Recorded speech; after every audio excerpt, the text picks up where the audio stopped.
Okay, let's cut right to the heart of this investigation. We're looking at a major report today. It details what seems like, well, widespread institutionalized state surveillance in Pakistan. And this isn't about, external threats primarily. It appears to be about deep-level spying on millions of their own citizens. So for this deep dive, we're unpacking sources from a big investigation. It was led by Amnesty International, the human rights watchdog. And they work with technical experts too, like Citizen Lab.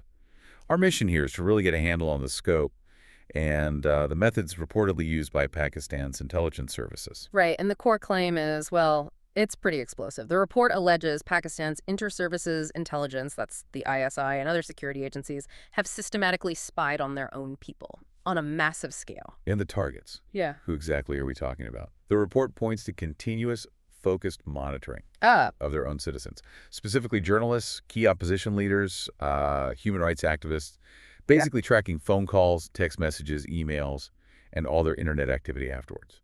Yeah, it's the sheer scale detailed in the report that's quite startling. The surveillance infrastructure described is apparently so vast, so comprehensive, that the investigation calls it a profound threat to personal privacy, freedom of communication, and fundamentally it seems to undermine democratic institutions and, any real chance of a free press. Wait a minute. How is that even technically feasible? Monitoring millions of people like that, you can't just manually track everyone. That's exactly the point. It hinges on automation and, crucially, dependency. The report stresses that this kind of expansive digital monitoring infrastructure just wouldn't have been possible without sophisticated tech solutions, and these solutions, they were supplied internationally.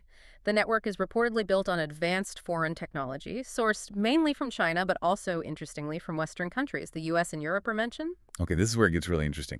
Foreign tech enabling this. The report actually names specific tools, doesn't it? Things that apparently got to Pakistan via these international spy chains. WPMS 2.0, I think. And LIMSMS, what exactly are those?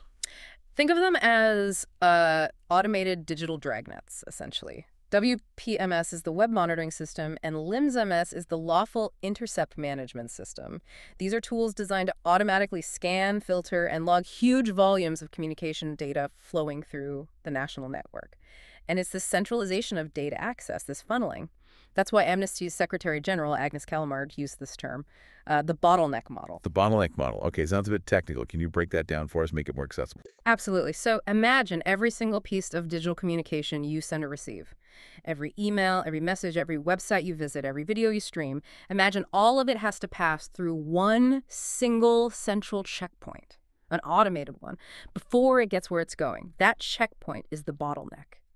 And the government, according to the report, effectively sits at that bottleneck because all the data is forced through the system, while every piece of communication becomes subject to potential government scrutiny. It basically puts everyone's digital life within immediate reach of state surveillance. Wow. Okay. So bringing this all together, what's the main takeaway here for you listening? We have a major human rights watchdog report detailing massive systematic state surveillance in Pakistan. It's targeting political opposition, journalists, activists. Yeah. And critically, this surveillance appears to have been enabled by sophisticated technologies sourced from abroad, China, the U.S., Europe. Exactly. And if we step back and look at the bigger picture here, it really raises a fundamental question, something for you to consider. When these advanced security tools, these surveillance technologies, are basically sold globally like any other commodity, at what point does the responsibility of the nation exporting that technology end versus, the impact on the civil liberties of the population being monitored by those very tools? Where's that line? Definitely something for you to mull over.